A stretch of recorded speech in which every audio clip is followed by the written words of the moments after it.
couple other things.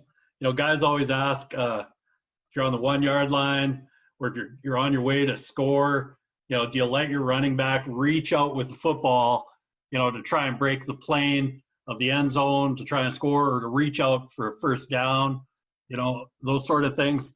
It's a common thing whenever you see it in professional football and the guy reaches out and he fumbles it, the commentators are all over him.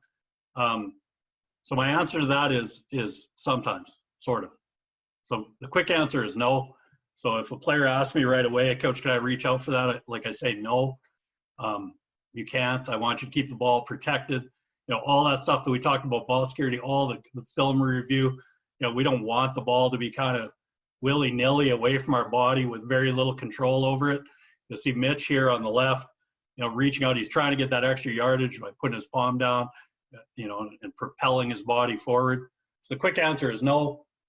Serious consideration is down and distance. If it's third down, then absolutely reach out and get what you can get. Because if you don't get the first down, it doesn't matter. Ball's going the other direction anyways. And the other thing I would say is trust your player. Okay, playmakers make plays. This picture on the right here with Jens, he'd been around a long time. He's a very mature player. I knew if he was going to try and do that he was doing it in as safe a situation as he could, reaching out towards the end zone, try and break the play. And you got to trust your players, man. Playmakers are going to make plays. You got to let them do things. They're not robots. But if they're really young and they're only going to touch the ball a couple times, like the answer would be no. And then sort of to summarize here a few things. If you can't afford all that kind of field equipment that some schools have, the schools are lucky enough to have a bunch of that stuff.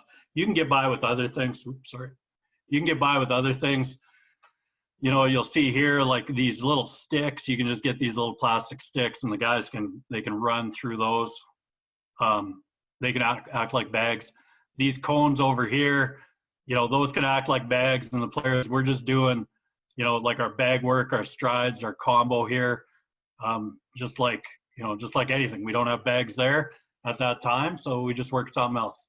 So you don't need all the fancy stuff. You can get by with other things. If I was a young coach just starting out, almost no matter what program you're at, I would go out and I'd buy 4 step-over bags myself. I recognize they're a little bit of money, but if you're going to coach for a long time, I would invest in it. The next thing I would buy is a set of cones. Those things are like $5 at the dollar store or something. You can probably find them. Track clubs have lots of them around and things like that. I'd probably buy a bag of like 3 or 4 rubber football. Everybody's always in a football crunch. I coached, like I said, high school and minor football for a long time.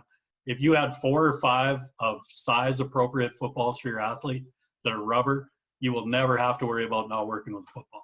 I get it, the texture is a little bit different, but at least you can work all sorts of ball security drills and everything else, and you'll have a football in your hands. And then I'd make a shoot. Just go buy all that stuff. You don't have to even be handy. We don't glue our shoots together. They all come apart in different pieces. That way you can throw it in a bag. You can bring it wherever you want to bring it. Everybody, you're always welcome to come to our practices.